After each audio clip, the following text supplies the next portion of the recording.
Hi, doll. It's me. Which, of course, this isn't my Ma's day with rotary phones, landlines, and no caller ID.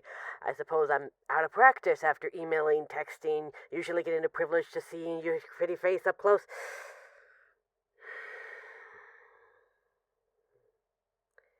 I miss you. And that face, by the way, in case you didn't already know. And I'm sorry I missed you. I think I may have gotten the time zone wrong. I meant to call you on your way home, but you're probably still at work. I hope you're having a good day at work, by the way. I was thinking of that because I know you had that publicity event of that celebrity reading their children's book. I was thinking that I hope today goes better than the last publicity event your library held. Mm. As always, still a little sorry about that. I'm sure that was a once in a lifetime sort of incident, or I hope it was anyway.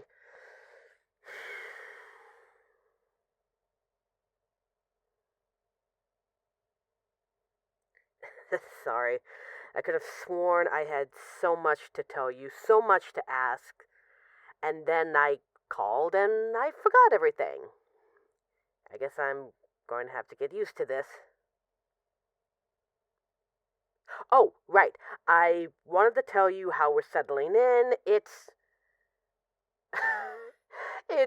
so boring here, doll. That's probably why I forgot to tell you what I wanted. There's nothing to tell.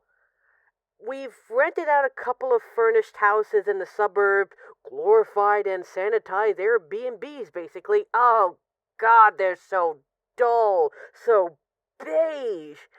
Ma has been going absolutely nuts next door. I'm pretty sure she's going to sneak out a window like a teenage girl if we don't go shopping or have some stuff delivered. In contrast, she and I are entertaining ourselves fine. He's got his Switch and his games. He's almost happy about all this. This is the closest he's gotten to a vacation in, a year. I wouldn't call myself happy, but I have a world of books at my disposal, at least, thanks to my favorite librarian hooking me up with a library card. I would have preferred physical copies, but ebooks travel better and will have to do for now.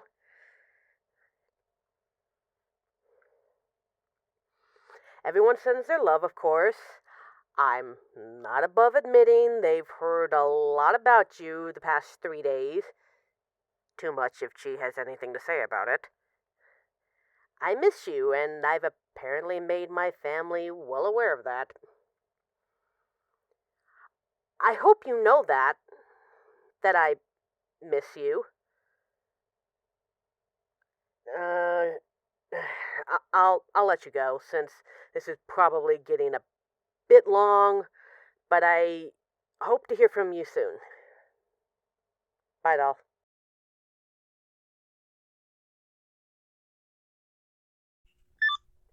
Hi, doll. I was just thinking about you. Wanted to say good morning and how nice it was to talk to you last night, even if it was through text. Even if you made fun of the voicemails, I'm a little old school. What can I say? I talk better than I type, and if I stop sending them, you won't have anything to make fun of me for. Well, no, you'd find something. You're smart and relentless. I like that about you. Anyway, I hope you're having a good morning. I actually think I'm calling too early now. Still having trouble with these time zones and all that. So I hope you will have a good morning then. We're having a pretty good morning here, even if that's up for debate.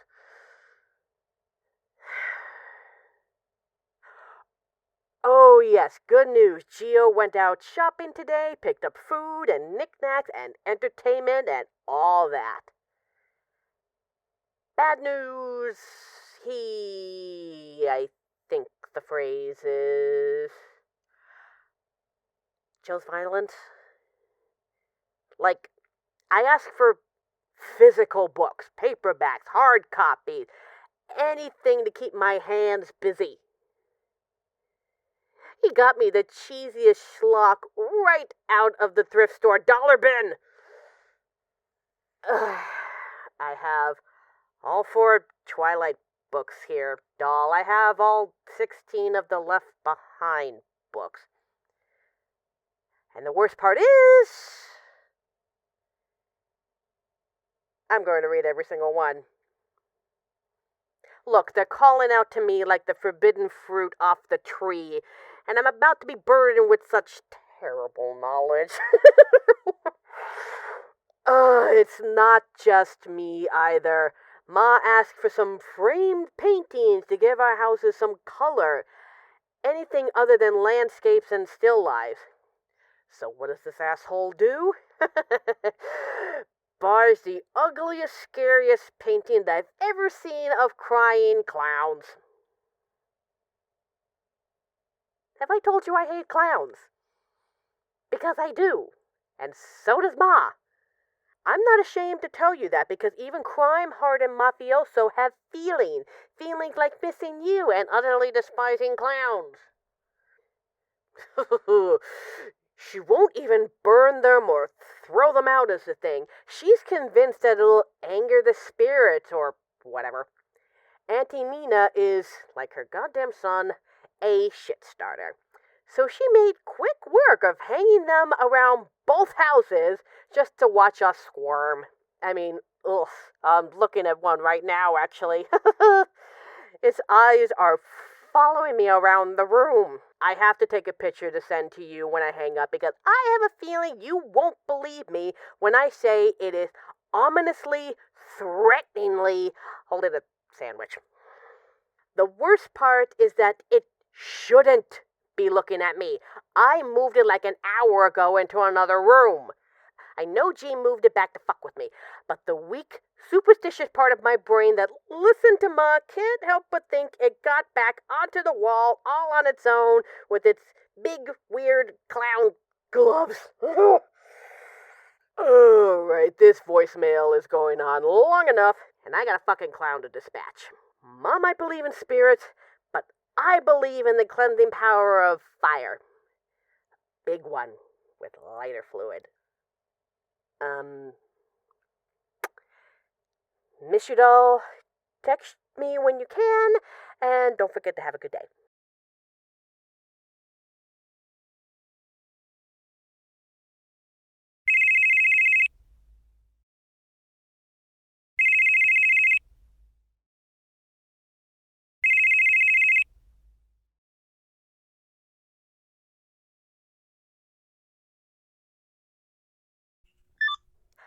Hi, doll. I know we just talked this morning, but I saw the picture you sent just now, and I wanted to tell you how gorgeous you look. You are going to have such a good time at the wedding, at least if the bride and groom forgive you for outshining them, which they'll have to because you can't help it. That's just how you are. Anyway, you're probably getting there now and getting situated, so of course there's no need to get back to me soon, just whenever. When you do, I'd love to hear all about the food and dancing. Those are my favorite parts, and I hate to miss them.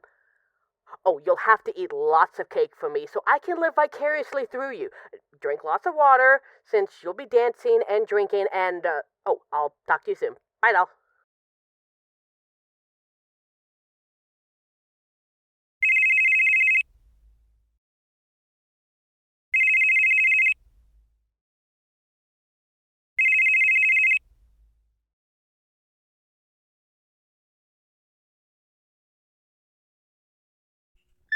Are you home from the wedding yet?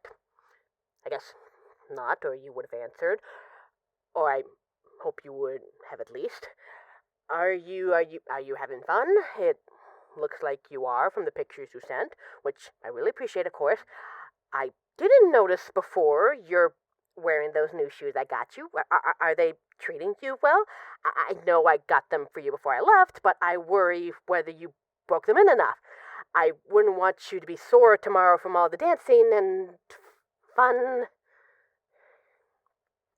Not too much fun, I hope. I couldn't help but notice your ex in a lot of the pictures you sent. Didn't know they were in the wedding party. Probably would have liked to know that.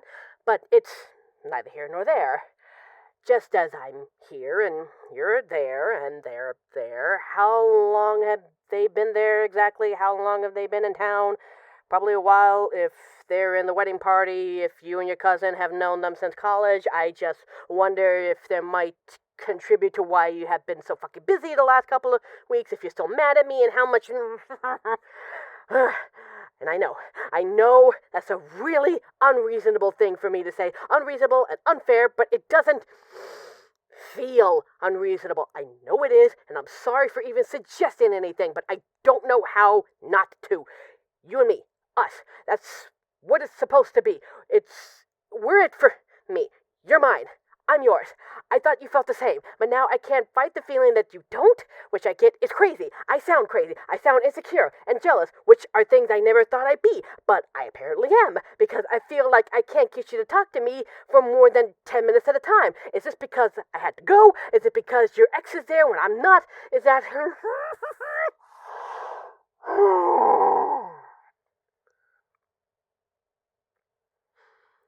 I want to ask if that's why this is happening, if that's why you're doing this to me, but that sounds fucking stupid. I sound stupid. You're not doing anything to me, and I need to stop talking all of this. I'll probably call tomorrow when I've had some time to think, after I've slept. If you don't want to pick up, fine. I'd understand. I just hope we can talk soon. I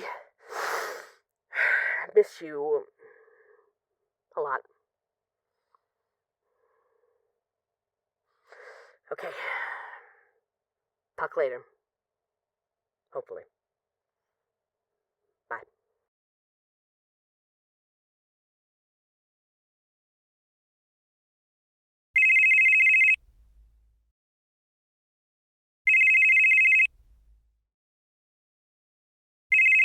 Oh, hi. Hi.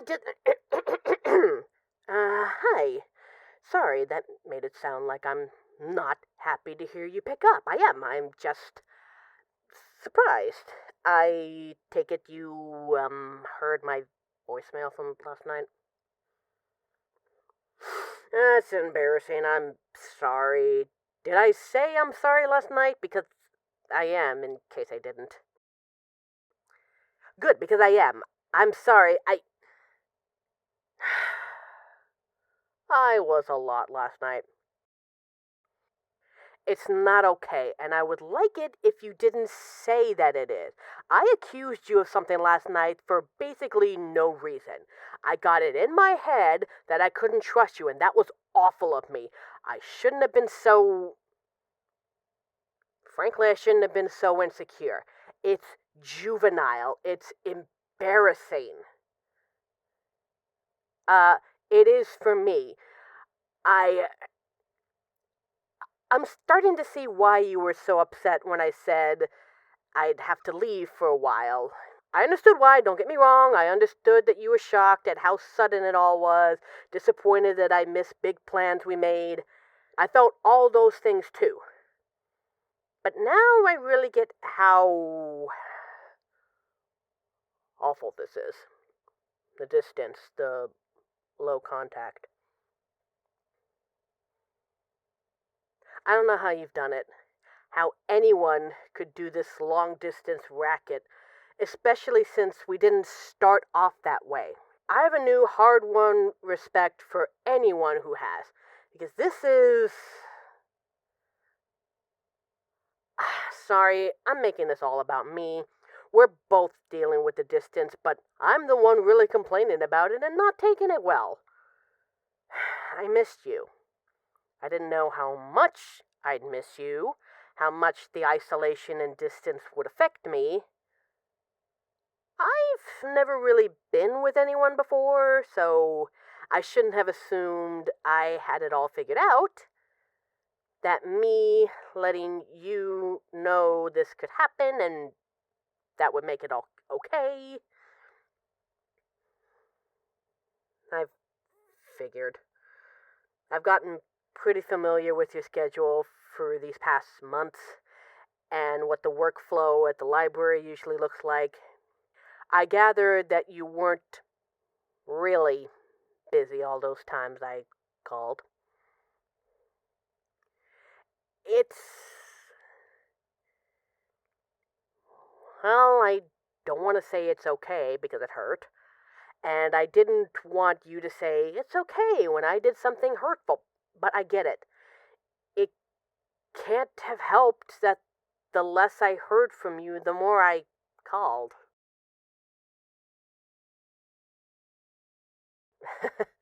It also doesn't help that the cabin fever is getting to me.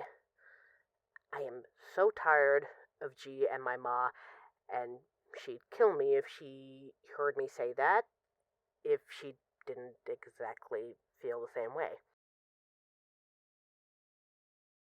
Oh, she's threatened to disown me multiple times and any offspring I may give her, all for the grave offense of opening a new bottle of wine without her.